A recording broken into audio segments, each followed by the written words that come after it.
In the quiet college town of Eugene, Oregon, summer crept in slowly, transforming its vibrant student streets into near silence. For most college students, it was a time of relaxation, a break from the rigor of academic life. But for Lauren Rivers, a 20-year-old sociology major at the University of Oregon, the summer of 2002 wasn't just about freedom. Lauren had stayed back, taking a part-time job at Forest Pines, a mid-range apartment complex on the outskirts of town. The work wasn't demanding basic maintenance, cleaning empty units, and handling minor administrative tasks. It was quiet, isolated, perfect for the reflective and introverted Lauren, who enjoyed the solitary time it provided. Lauren's co-workers at Forest Pines remembered her as a diligent, kind young woman who preferred keeping to herself, a person with deep empathy but a noticeable reticence. This was her third summer in Eugene, and she seemed to be settling into a rhythm.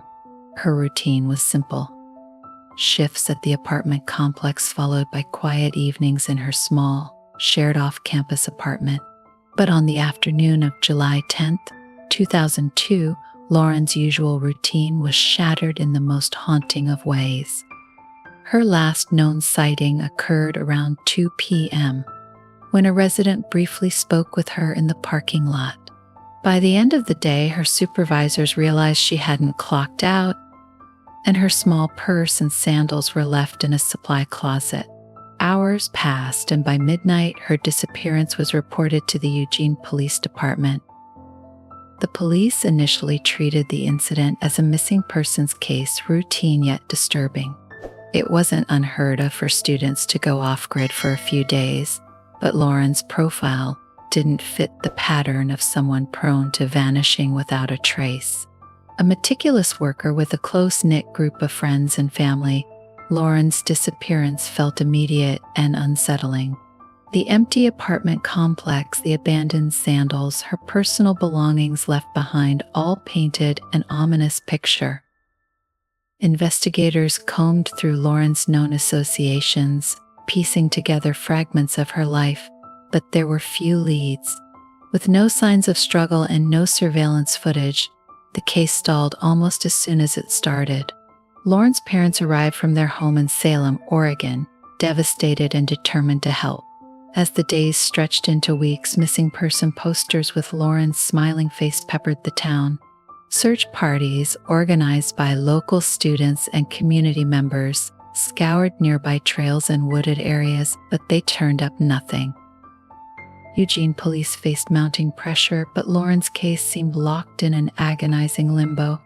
Investigators broadened their search, looking into potential connections with other unsolved disappearances, hoping for a lead, even a glimmer of information that might steer the case toward answers.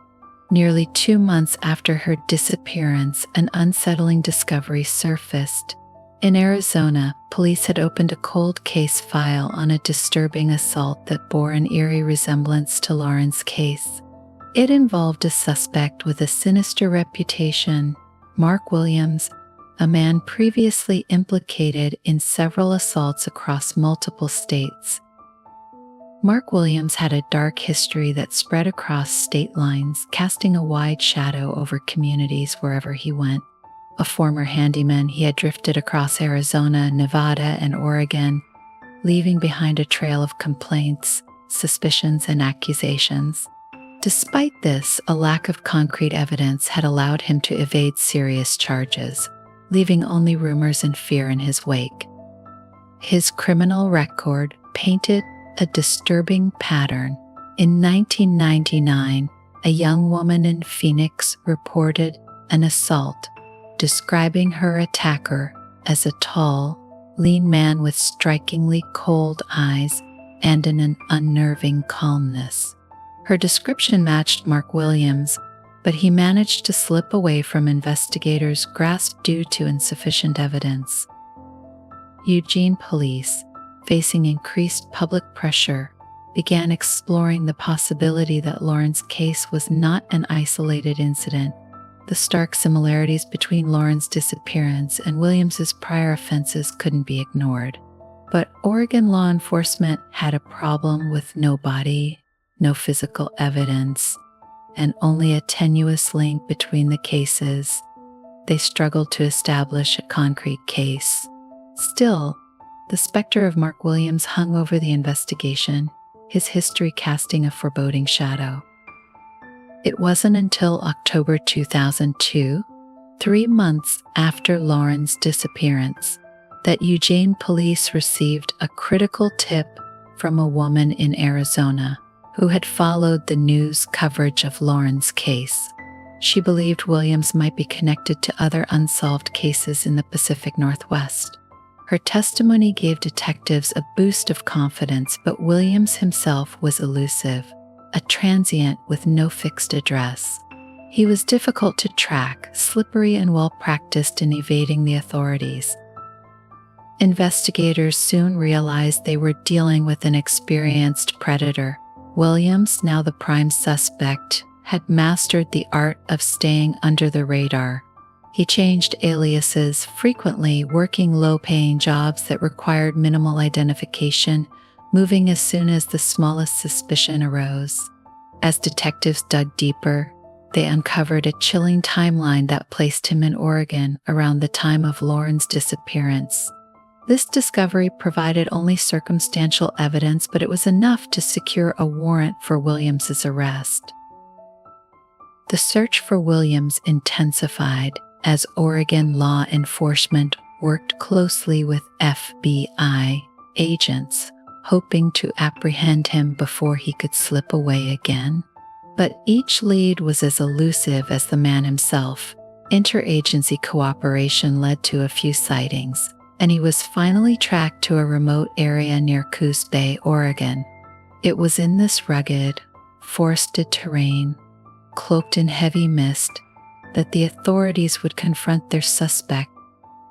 When officers finally took Williams into custody, he appeared calm, even smug, maintaining a silent but unnerving demeanor that betrayed no remorse or fear. Despite the severity of the accusations and the gravity of the situation, he showed little emotion. With his arrest, Lauren's family felt a bittersweet sense of closure, although her whereabouts remained painfully unknown. Investigators, too, knew they faced an uphill battle. Connecting Williams directly to Lauren's case would require a confession, or, at the very least, new evidence that could definitively link him to the young woman's disappearance. Mark Williams's arrest in October 2002 sparked a renewed surge of hope in the small town of Eugene. For Lauren Rivers's family and friends, his capture offered a fleeting sense of justice, a sliver of hope that they might soon learn the truth behind her disappearance. But the legal process proved agonizingly slow. Detectives knew that convicting Williams would be challenging without a confession or physical evidence. In a courtroom, the circumstantial connections linking Williams to Lauren's case would likely be torn apart by his defense. He was infamous for his ability to manipulate the system, exploiting its weaknesses with unsettling skill. Despite his dark history and long string of accusations, Williams had never spent more than a few months behind bars. Following his arrest, investigators from multiple states converged in Oregon, combing through files, sifting through cold cases, and connecting Williams's movements across the country. From Phoenix to Reno, Sacramento to Seattle, a troubling map of violence emerged, and Williams was the focal point. Detectives uncovered an array of unsolved disappearances and assaults that seemed to match his profile, each one an echo of the other's. Young women, isolated locations, minimal physical evidence, and no witnesses. But Williams himself remained infuriatingly silent. Under hours of intense interrogation, he maintained an air of calm disinterest, often meeting investigators' questions with vacant stares or cold, one-word responses. Detectives pushed, showing him photos of Lauren and other victims, presenting him with timelines and details, but he offered no reaction. His defense attorney, an experienced public defender assigned due to Williams's lack of funds, advised him to avoid speaking without a plea deal on the table, and Williams appeared more than willing to comply. For months, the case against Williams stagnated. Lauren's family and friends endured repeated delays, each postponement extending their nightmare. The press labeled Williams the Phantom, a nickname that reflected his tendency to slip through the fingers of law enforcement across state lines. National attention grew, putting additional pressure on Oregon authorities to bring some form of justice for Lauren and other possible victims. Investigators had Williams in custody, but without further evidence, their case rested on shaky ground. That was until they discovered a critical piece of information buried deep in Williams's past. In an old report from a Phoenix detective, there was mention of a storage locker rented by Williams under an alias. Further investigation revealed that he had rented similar lockers across various states, most of which had gone unpaid and had their contents sold off. Only one remained under his control, an isolated unit just outside of Salem, Oregon. Armed with a warrant, investigators descended on the locker, hoping that it might hold a clue to Lauren's fate. Inside, they found an assortment of chilling items: women's clothing, personal belongings, and newspaper clippings from various unsolved cases, including Lauren's. These were small, unsettling mementos of lives disrupted, reminders of innocence stolen. Tucked between newspaper clippings and trinkets, they found what they had hoped for: photographs of different locations, some showing obscure wooded areas and isolated roads. Among them, detectives noticed a photograph that matched a secluded forested region near Eugene. This clue renewed their hope and led them to an area where search teams could focus their efforts. The discovery of the storage locker propelled the investigation forward. Search teams combed the forests surrounding Eugene, focusing on locations that matched the terrain in the photographs. Cadaver dogs were deployed, their handlers moving through thick brush and uneven ground, enduring days of difficult conditions. For weeks, volunteers and professionals alike scoured the dense woods, but each passing day yielded only frustration and heartbreak. The fear of never finding Lauren's remains weighed heavily on everyone involved, especially as winter approached, threatening to stall the search with colder temperatures and unpredictable weather. Yet, the locker had produced one more critical lead: a small key with no markings, likely belonging to a local building or abandoned structure. Detectives speculated it might connect to a remote area, perhaps an old storage shed or cabin that Williams could access without drawing attention. The key was traced back to a secluded cabin, registered under another alias of Williams's, located deep in the Oregon wilderness, far from any major roads. A team of investigators, joined by forensic experts, descended on the cabin, bracing for what they might find inside. The cabin was hauntingly empty, a single-room structure with little in the way of furnishings. Dust settled heavily on sparse belongings, with windows boarded up and nearly every sign of life stripped away. But amid the bare surroundings, forensic technicians spotted traces of something else: faint stains on the wooden floor that hinted at past violence. Further tests confirmed what detectives feared: the stains were blood, though degraded by time and the elements. The team uncovered more unsettling remnants within the cabin's walls.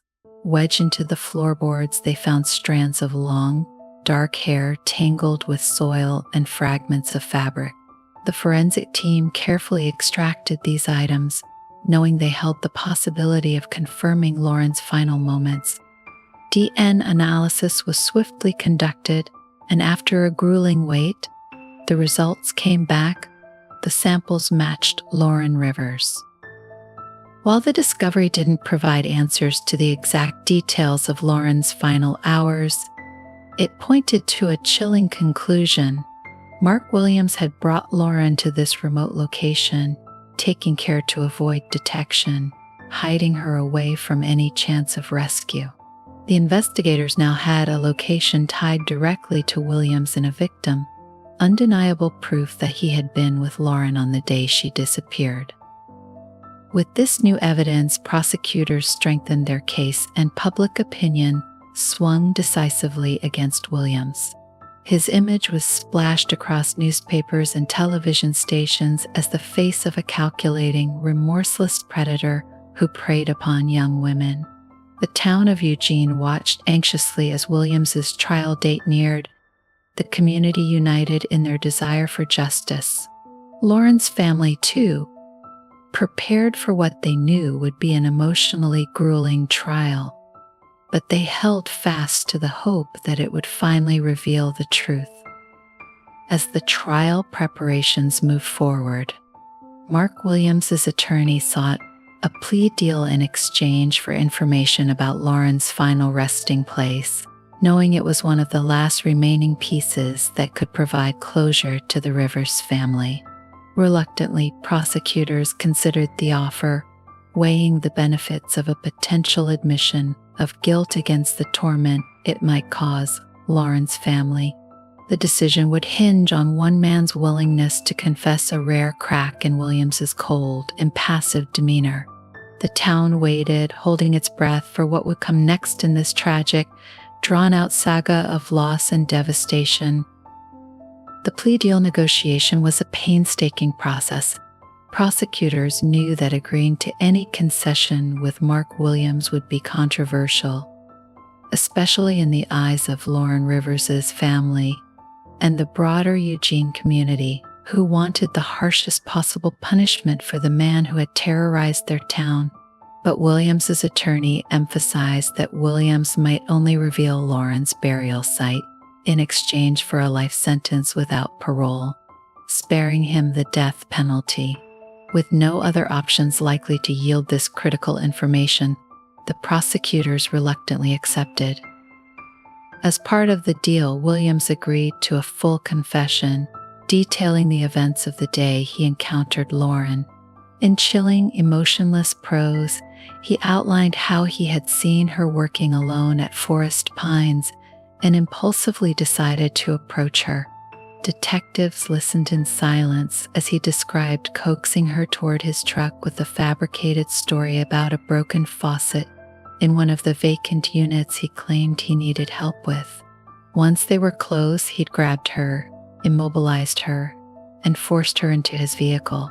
From there, he drove miles into the isolated wilderness near Eugene, eventually reaching the remote cabin, his hidden base for such horrific act.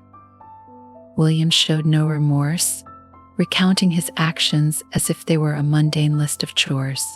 He described the hours he kept her in that cabin and the terrifying silence of the Oregon woods that surrounded them. He detailed how he'd removed all identifying belongings, burying them deep in a nearby ravine. Detectives struggled to hold back their emotions as they listened to the terrible details of Lauren's last hours, anger and sorrow swirling in equal measure. In the final segment of his confession, Williams offered to lead authorities to the precise burial spot he had chosen in the woods, a place he had long considered impenetrable, forever hidden. The next morning, under strict security, Williams was transported to the site he described, a forested area just outside of Eugene. A phalanx of police vehicles and forensics teams followed closely behind, all hoping this would finally bring closure to Lauren's family and community. When they arrived, Williams walked them through a labyrinth of trails, dense with undergrowth and thick tree cover, before stopping at an inconspicuous patch of land under a towering pine. With a cold certainty, he pointed down to the ground and said, "Here." Forensic teams moved swiftly, beginning a meticulous dig in the spot Williams indicated. Hours passed as they unearthed layer after layer of soil, working carefully to ensure nothing was disturbed beyond recovery. As dusk settled over the forest, the digging team uncovered a shallow grave. Wrapped in the tattered remains of her summer work uniform, partially preserved by the forest's dense cover were Lauren's remains. The site was silent save for the muffled sounds of shovels and brushes, the raw weight of the discovery sinking into everyone present. The forensic confirmation of her identity brought mixed relief and sorrow to Lauren's family, who now had an answer to their months of agonizing questions, but were also forced to confront the brutal reality of her final moments. After so long, Lauren could finally be laid to rest, but the community was forever marked by her loss. The tragic discovery sparked a new wave of public grief and support, with vigils held throughout Eugene and beyond, commemorating the life of a young woman who had been taken far too soon. With Lauren's body now recovered, Mark Williams's trial progressed with a renewed focus. The state's case was airtight, bolstered by Williams's detailed confession, the DNA evidence found in the cabin, and Lauren's remains. Her family sat through each day of the trial, listening to Williams's chilling testimony with a strength that inspired the townspeople, who rallied around them in support. Lauren's mother, Sarah Rivers, attended every session, a stoic figure who had fought tirelessly for her daughter's justice and dignity.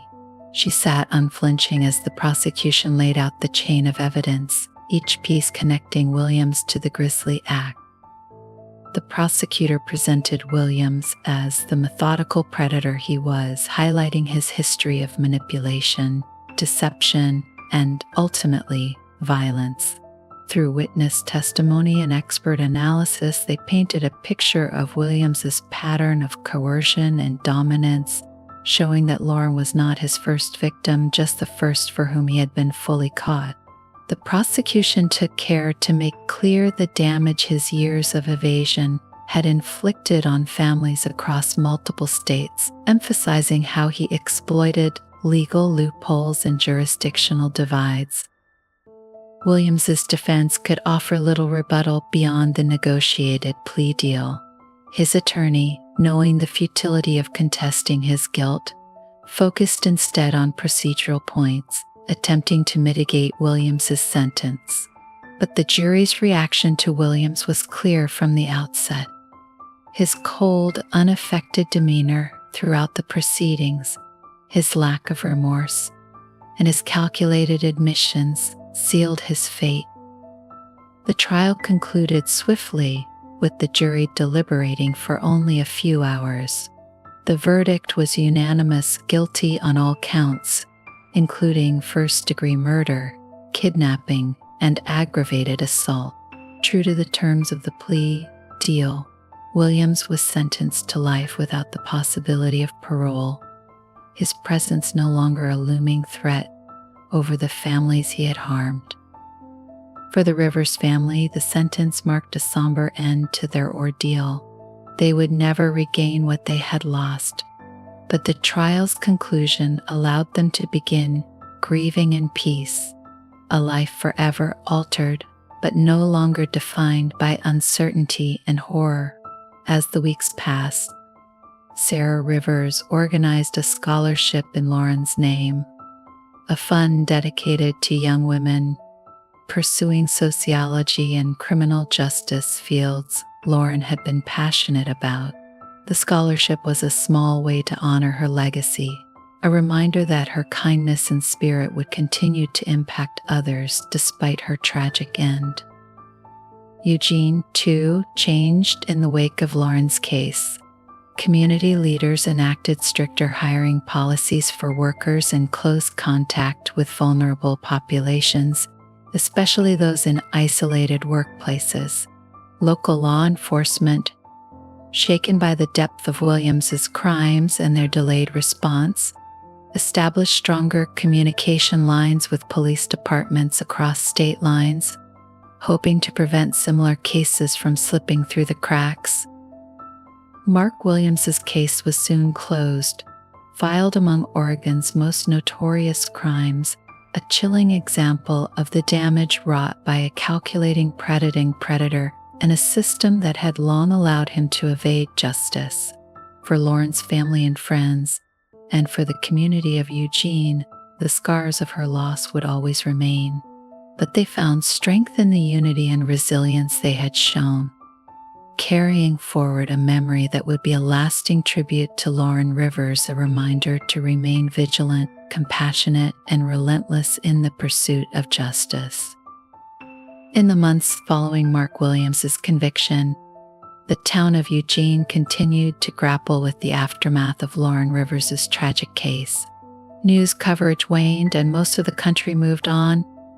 But for Lauren's family and those close to her, the effects were permanent.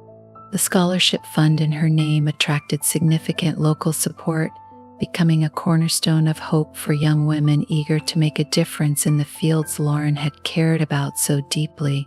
To keep her memory alive, Sarah Rivers dedicated herself to expanding the scholarship, speaking publicly about the importance of victim advocacy and preventive measures against violence.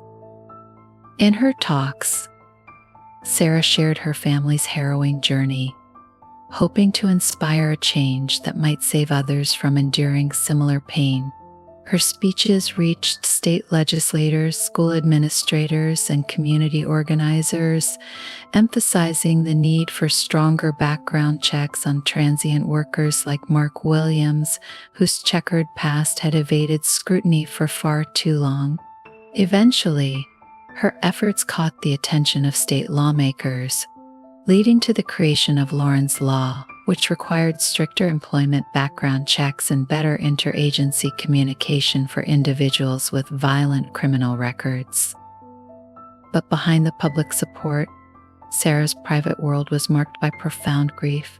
Her home was now filled with reminders of her daughter's absence, each corner a painful memory. She found herself sorting through Lauren's belongings, piecing together fragments of her daughter's life, only to be struck by how abruptly it had all been cut short.